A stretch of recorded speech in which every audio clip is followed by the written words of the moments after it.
mondiale. Les, les circonstances d'aujourd'hui et les événements constatés doivent pousser l'être humain à poser une question cruciale. Le monde, où va-t-il après cette guerre et cette crise? Au niveau international, on est vraiment impliqué, donc on est obligé de penser où on y va. Le monde d'aujourd'hui, peut-on dire qu'il est divisé, fragmenté en parties?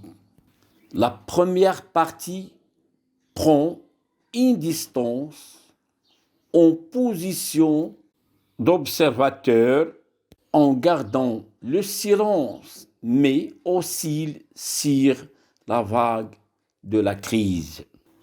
La deuxième partie prend une position d'observateur en exprimant en toute liberté sa position sur ses opinions, sur les faits, mais il est en crise.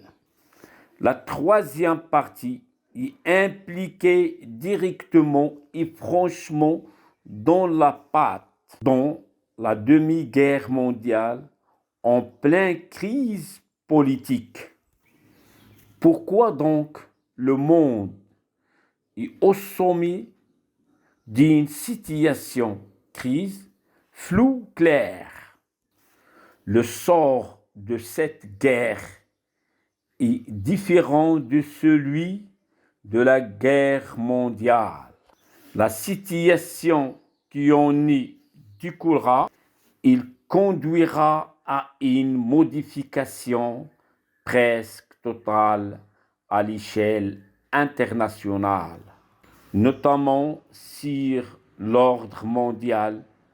Un nouveau régime sectoriel n'aura ni de lien avec le régime dépassé, ni de racines avec les relations du système antérieur. On aura et on verra la montée de nouvelles forces qui n'avaient pas auparavant un impact ni une influence sur la scène mondiale. La demi-guerre mondiale fait éveiller les esprits, fait secouer les raisons pour changer la façon de penser. Le monde d'aujourd'hui est entièrement différent de celui d'hier. Une dislocation, une dissolution ou un démantèlement survenu qui n'était plus prévu, celui-ci engendrera un nouveau monde. Celui-ci donnera naissance à un nouvel ordre mondial. Ce dernier produira d'émergence et des alliances en tout domaine, économique, culturel, scientifique, militaire et politique.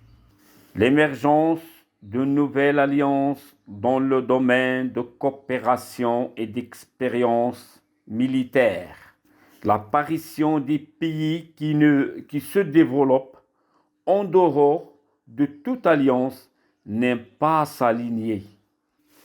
L'émergence des pays possède le dynamo du monde, les générateurs de développement de ce monde. L'émergence d'un monde multipolaire, disparition totale et entièrement d'un pays en voie de développement ou de tiers-monde. Le nouveau ordre mondial proviendra des feux de la demi-guerre mondiale et donnera la mort à toute puissance unipolaire, bipolaire, et à toute suprématie dans les domaines célèbres, militaires, économiques, culturels, techniques, scientifiques. Le monde d'aujourd'hui, qui rend hommage à celui enterré d'hier, c'est un monde de nouveau ordre multipuissance, d'un régime multipolaire et d'un système multibloc. On verra des pôles ayant une puissance économique, des pôles de puissance militaire et des pôles de puissance technologique et des pôles de puissance scientifique, etc. Mais tout ça ne peut éviter les conflits, il ne peut empêcher les luttes armées, les guerres, si le monde reste à l'extérieur des résolutions et réformes de l'ONU. Ce qu'il faut avant tout, se réunir sur le toit de l'ONU, sans avoir de poids ou de mesure. Les États doivent être obligés d'appliquer les résolutions pour résoudre les conflits, surmonter les défis surprenants s'ils veulent et s'ils veulent chercher vraiment à établir la paix, le désir de tout le monde. Ce que le monde cherche au futur, c'est de vivre dans la paix.